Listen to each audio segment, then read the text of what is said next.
Good morning, friends. So, today I am going to proceed from where we had left last time.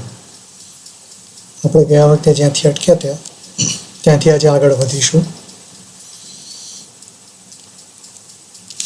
The content of today's lecture is semiconductors, અર્ધવાહકો, types of semiconductors, અર્ધવાહકોના પ્રકાર, importance of semiconductors, અર્ધવાહકોનું મહત્વ, difference between intrinsic and extrinsic semiconductors, શુદ્ધ અને અશુદ્ધ અર્ધવાહકો વચ્ચેનો તફાવત, difference between N type and P type of semiconductors, P પ્રકાર અને N પ્રકારના અર્ધવાહકો વચ્ચેનો તફાવત, ટ્રાન્ઝિસ્ટર્સ અને ટ્રાન્ઝિસ્ટરના પ્રકારો. મિત્રો, તમને એમ થતું હશે કે કોર ટોપિક તો FET અને MOSFET છે, તો પછી આપણે સીધા ત્યાં જ કેમ નથી જતા? પણ હું તમને એક ખાસ ધ્યાન દોરે એવી બાબત એ કહું છું કે ટ્રાન્ઝિસ્ટર્સ જો સરળતાથી સમજવા હોય તો કેટલીક પૂર્વ ભૂમિકાઓ આપણા માટે સ્પષ્ટ હોવી જોઈએ. અને તેનું પ્રથમ પગથિયું ગયા વખતે આપણે ગયા લેક્ચરમાં જોયું તે ઇલેક્ટ્રિકલ કન્ડક્ટિવિટી, વીજ વાહકત્વ. આ બીજું પગથિયું છે semiconductors, અર્ધવાહકત્વ.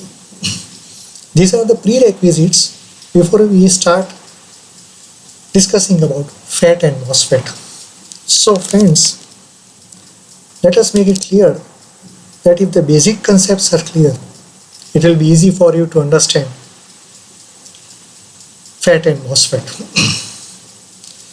So these are the topics which I hope today we will be able to discuss. And if you have studied the last lecture, you will find to grasp this subject or these topics very easy.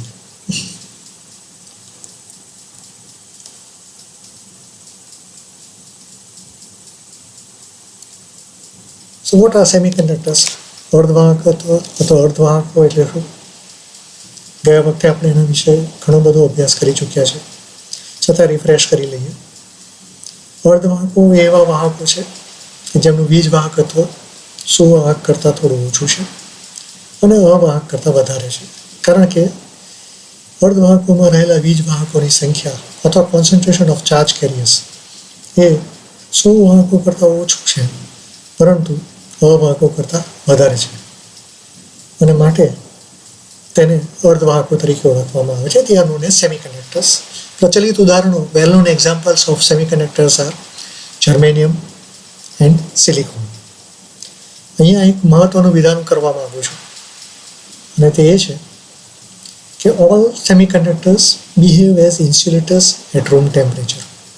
બધા જ અર્ધવાહકો ઓરડાના તાપમાને અવાહક તરીકે વર્તે છે. શા માટે? તે આપણે આગળ અભ્યાસમાં જોતા જઈશું અથવા સમજીશું. અર્ધવાહકોનું પણ વર્ગીકરણ કરવામાં આવે છે. તો આપણે જોયું કે આગળ વાહકોમાં પણ આપણે સુવાહક, અર્ધવાહક અને અવાહકોમાં વર્ગીકરણ કરેલું છે, તેમ અર્ધવાહકોનું પણ આગળ વર્ગીકરણ થાય છે. અને તેના મુખ્યત્વે બે ભાગમાં વર્ગીકરણ થાય છે.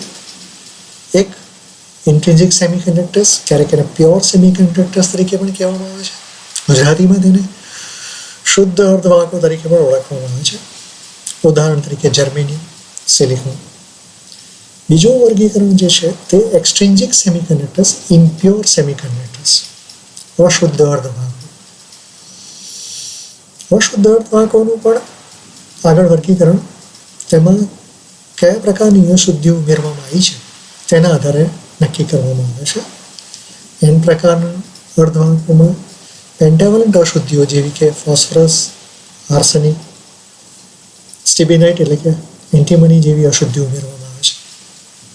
અને પી પ્રકારના અર્ધવાહકમાં ટ્રાઇવેલેન્ટ અશુદ્ધિઓ જેવી કે ગેલિયમ, બોરોન, ઇન્ડિયમ, એલ્યુમિનિયમ જેવી અશુદ્ધિઓ ઉમેરવામાં આવેલી હોય છે.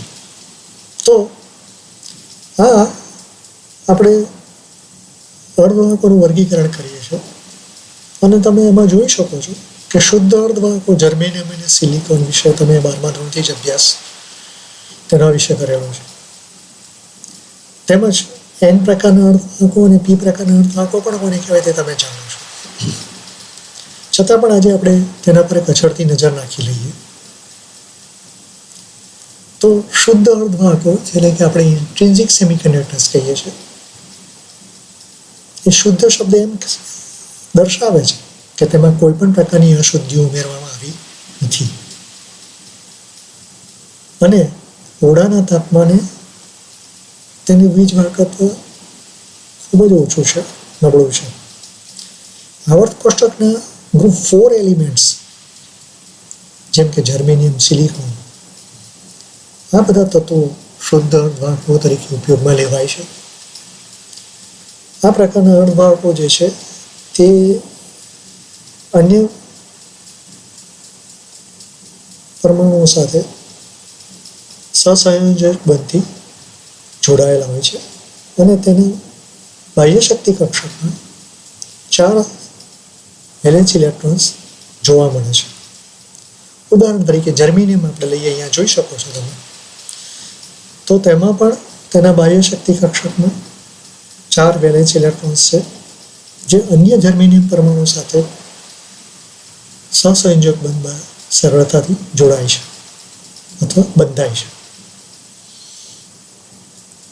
એ જ પ્રમાણે સિલિકોનની વાત કરીએ તો સિલિકોનના બાહ્ય કક્ષકમાં પણ 4 વેલેન્સ ઇલેક્ટ્રોન્સ છે, એટલે સિલિકોન પણ અન્ય સિલિકોન પરમાણુ સાથે આ 4 વેલેન્સ ઇલેક્ટ્રોનની મદદથી સહસંયોજક બંધ દ્વારા અન્ય 4 ઇલેક્ટ્રોન સાથે જોડાય છે. તો પછી શુદ્ધ અર્ધવાહકોમાં વાહકત્વ કઈ રીતે સર્જાય છે? How does conduction take place in intrinsic semiconductors? See, intrinsic semiconductors requires only a small energy to break the covalent bonds.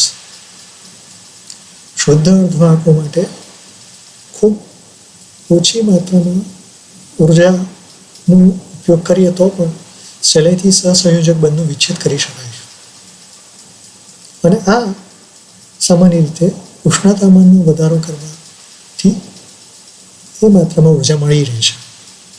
જો ઉષ્ણતામાનમાં વધારો કરવામાં આવે તો તમે અહીં આકૃતિમાં જોઈ શકો છો કે વેલેન્સ બેન્ડમાં રહેલા વેલેન્સ ઇલેક્ટ્રોન્સ ઉષ્મીય ઉત્તેજનાના કારણે ઉત્સર્જન પામીને સંક્રમણ પામીને કંડક્શન બેન્ડમાં પહોંચી જાય છે અને ત્યાં પહોંચેલા ઇલેક્ટ્રોન્સ મુક્ત ઇલેક્ટ્રોન તરીકે વર્તી વાહકત્વમાં ભાગ ભજવે છે, કારણ કે તેની ગતિ ઉર્જામાં સારો એવો વધારો થાય છે.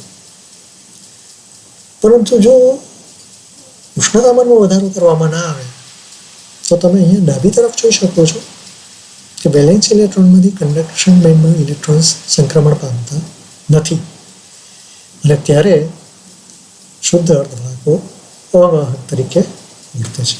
મિત્રો, આ ખાસ યાદ રાખજો, શુદ્ધ અર્ધવાહકો માટે જરૂરી શરત એ છે કે તેના ઉષ્ણતામાનમાં વધારો કરવામાં આવે જેથી વેલેન્સ ઇલેક્ટ્રોન્સની ગતિ ઉર્જામાં વધારો થાય, સહસંયોજક બંધનો વિચ્છેદ પામે અને કંડક્શન બેન્ડમાં સંક્રમણ પામે પછી મુક્ત ઇલેક્ટ્રોન તરીકે વર્તે અને વાહકત્વમાં ભાગ ભજવે.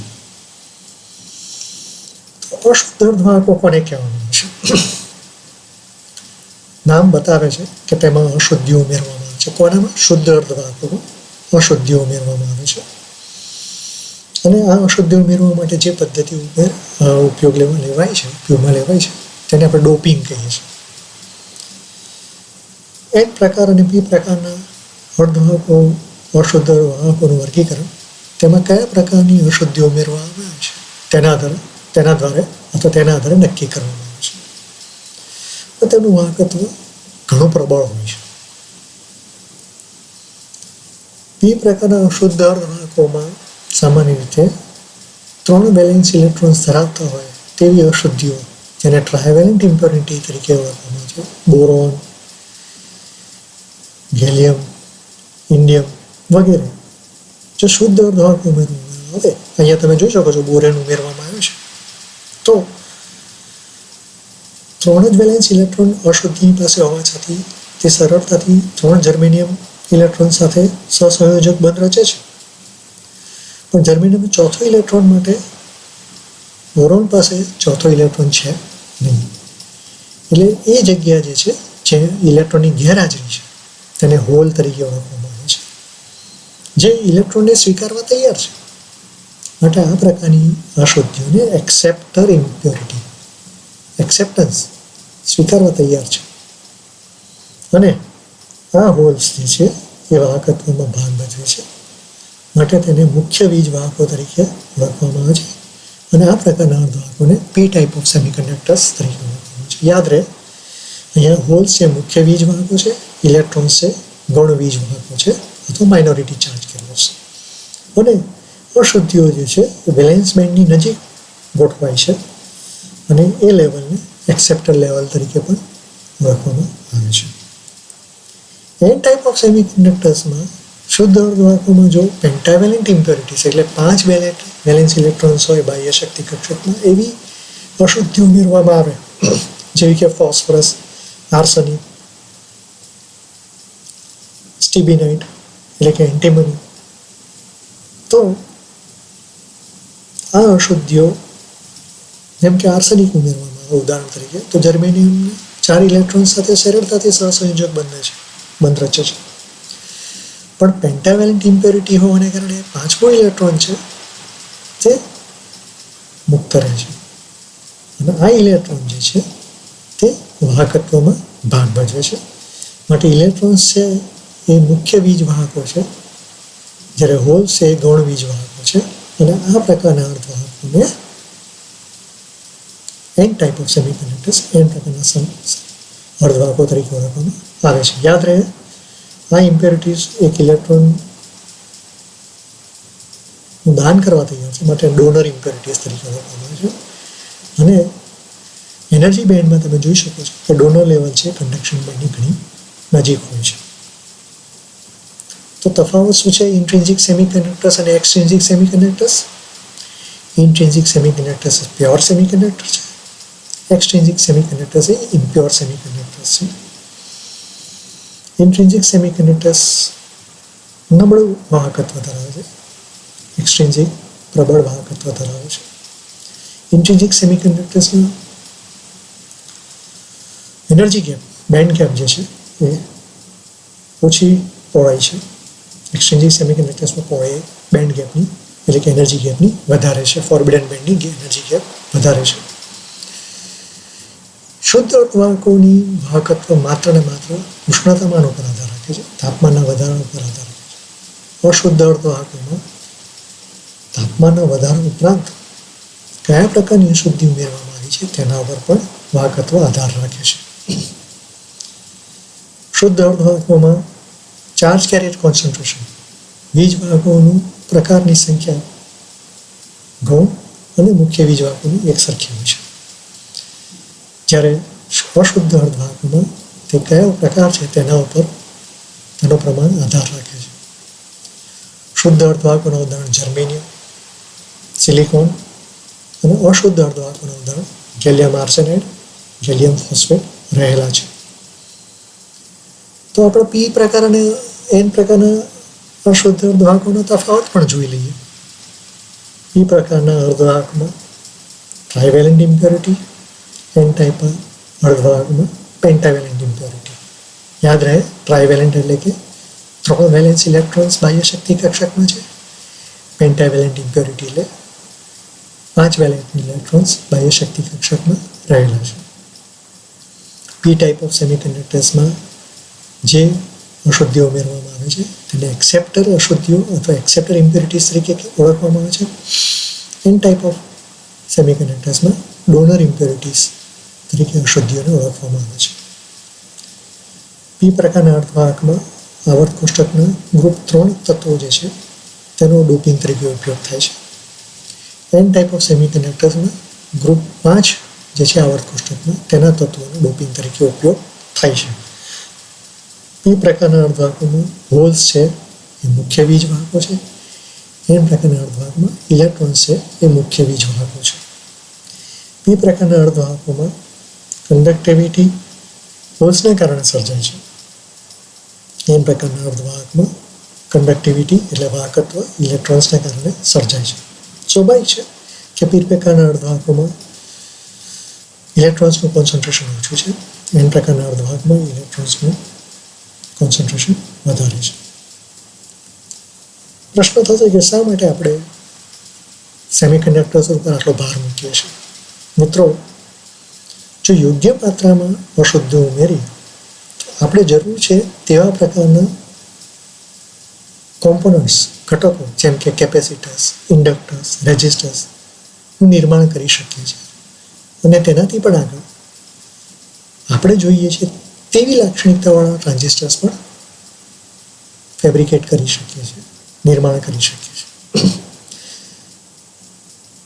અર્ધવાહકો છે એ જટિલ ટેકનોલોજી, એટલે કે જેને કે ખૂબ જટિલ પ્રક્રિયા દ્વારા જુદા જુદા ઘટકોનું નિર્માણ કરવામાં મદદ કરે છે. તમારા હાથમાં જે મોબાઈલ છે, લેપટોપ છે, ટેબ છે, તે કાર્યરત છે તેનું કારણ તેમાં આઈસી એટલે ઇન્ટિગ્રેટેડ સર્કિટ્સ આવેલી છે. અને આ ઇન્ટિગ્રેટેડ સર્કિટ્સ શેની બનેલી છે? લાખો, હજારો ને લાખોની સંખ્યામાં રહેલા ટ્રાન્ઝિસ્ટર્સના સંયોજનથી બનેલી હોય છે. માટે અર્ધવાહકો આપણા માટે અભ્યાસમાં ખૂબ જ મહત્વનું છે. તો હવે આપણે ટ્રાન્ઝિસ્ટરની વાત કરીએ. ટ્રાન્ઝિસ્ટર કોને કહેવાય? જો સરસ શબ્દ છે, એને છૂટો પાડવામાં આવ્યો છે ટ્રાન્સફર પ્લસ રેઝિસ્ટર. એમાં ટ્રાન્સફરમાં પહેલા 4 શબ્દો, 5 શબ્દો છે ટ્રાન્સ, અને રેઝિસ્ટરના છેલ્લા શબ્દ છે 3 શબ્દો ટોર. એના પરથી ટ્રાન્ઝિસ્ટર શબ્દ રચાયેલો છે. ટ્રાન્ઝિસ્ટર છે એ 2 પીએન જંક્શનના સંયોજનોથી રચાય છે. એક છે ફોરવર્ડ બાયસ હશે, બીજું છે રિવર્સ બાયસ હશે. અને ફોરવર્ડ બાયસ જંક્શન છે, તમે જાણો છો કે વીજ વહનમાં ઓછામાં ઓછો અવરોધ ઊભો કરે છે. રિવર્સ બાયસ છે વીજ વહનમાં વધારે અવરોધ ઊભો કરે છે. કારણ કે ફોરવર્ડ બાયસમાં જે 2 જંક્શનને જુદો પાડતો ડેપ્લીશન રિજન છે તેની પહોળાઈ નાની છે, અવરોધ ઓછો છે. રિવર્સ બાયસમાં ડેપ્લીશન પ્રદેશ જે છે, વિસ્તાર છે, તેની પહોળાઈ વધારે છે, એટલે અવરોધ પણ વધારે છે. એના માટે તેને રિવર્સ બાયસ જંક્શન તરીકે ઓળખવામાં આવે છે. એટલે ઇનપુટ સિગ્નલ જે છે એ લો રેઝિસ્ટન્સમાંથી હાઈ રેઝિસ્ટન્સ તરફ તેનું પરિવહન કરવામાં આવે છે, ટ્રાન્સફર કરવામાં આવે છે. માટે આ ઘટકોને ટ્રાન્ઝિસ્ટર તરીકે ઓળખવામાં આવે છે. Transistor transfers a signal from low resistance to high resistance. You see, transistor is made up of 2 PN junctions. One junction is forward biased, other is reverse biased. And you are knowing what is forward bias and what is reverse bias. So, forward bias is offering less resistance, low resistance, while reverse bias is offering high resistance to the flow of electric current. So, when a signal is applied to a transistor, it transfers signal from low resistance to high resistance, and so it is known as transistor. Remember this, because many of the students, after passing out from physics also, do not know what is transistor or why the name transistor is given to it. This is the example of forward bias.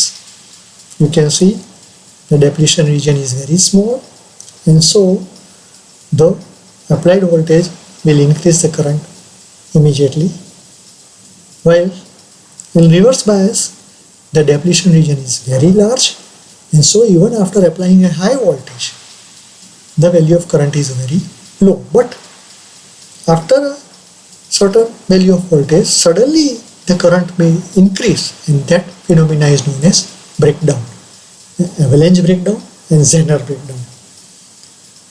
You have studied this. તમે અભ્યાસ કર્યા છે ગયા વર્ષે, I mean 12મા ધોરણમાં. એટલે માત્ર તમને અછૂતો ઉલ્લેખ કરું છું જેથી તમારી સ્મૃતિમાં તાજું થઈ જાય, તમને યાદ રહી જાય. Now we come to transistors. Basically they are classified into 2 parts: bipolar junction transistor, BJT, field effect transistor, FET. BJT is further classified into NPN and PNP transistor, FET is further classified into junction field effect transistor, that is JFET, and metal oxide semiconductor field effect transistor, that is MOSFET. JFET is further classified into depletion mode, which is classified as N channel and P channel. MOSFET is further classified into depletion mode and enhancement mode. Sometimes they are also known as D mode and E mode. D mode is further classified into N channel, P channel. E mode is also further classified into N channel, P channel. મિત્રો, ડાબી બાજુનું જે વર્ગીકરણ bipolar junction ટ્રાન્ઝિસ્ટરનું છે તે તમે 12મા ધોરણમાં અભ્યાસ કરી ચૂક્યા છો. NPN અને PNP ટ્રાન્ઝિસ્ટર કોને કહેવાય. અને વધારે વિસ્તારથી તો આ પેપરમાં પણ આગળના યુનિટમાં તમે અભ્યાસ કરવાનો છો. એટલે આપણો રસનો જે વિષય છે તે આ JFET અને MOSFET વિશેનો રહ્યો છે.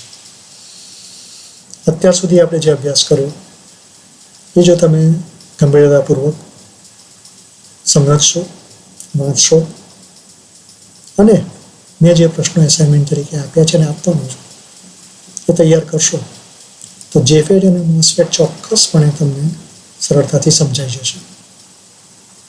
એટલે હું આશા રાખું છું કે મારું જે આ સેકન્ડ એસાઇનમેન્ટ છે એ હું તમને આપું ત્યારે તમારું ફર્સ્ટ એસાઇનમેન્ટ પૂરું થઈ ગયેલું છે, તમે લખીને તૈયાર કર્યું છે. પરીક્ષામાં પૂછાય કે ના પૂછાય એ મારા માટે મહત્વનું નથી. આ પ્રશ્નો હું એટલા માટે આપું છું કે વિષય સરળ બને અને તમે સહેલાઈથી સમજી શકો. First question of assignment 2, define intrinsic and extrinsic semiconductors. શુદ્ધ અર્ધવાહક અને અશુદ્ધ વાહકોની વ્યાખ્યા આપો. Give types of semiconductors with examples. અર્ધવાહકના પ્રકાર ઉદાહરણ આપી સમજાવો. What is the difference between intrinsic and extrinsic semiconductor. શુદ્ધ અને અશુદ્ધ અર્ધવાહકો વચ્ચે તફાવત જણાવો. What is the importance of semiconductor. અર્ધવાહકનું મહત્વ જણાવો. What is the difference between N type and P type of semiconductor. N પ્રકાર અને P પ્રકારના અર્ધવાહકો વચ્ચેનો તફાવત જણાવો. What is transistor. Classify different types of transistor. Transistor કોને કહેવાય. ટ્રાન્ઝિસ્ટરના જુદા જુદા પ્રકારનું વર્ગીકરણ. તો હું અહીંયા તમારી રજા લઉં. ફરીથી એકવાર આપણે જે અભ્યાસ અત્યાર સુધીના 2 લેક્ચરમાં કર્યો છે તેને હળવાશથી ના લેશું.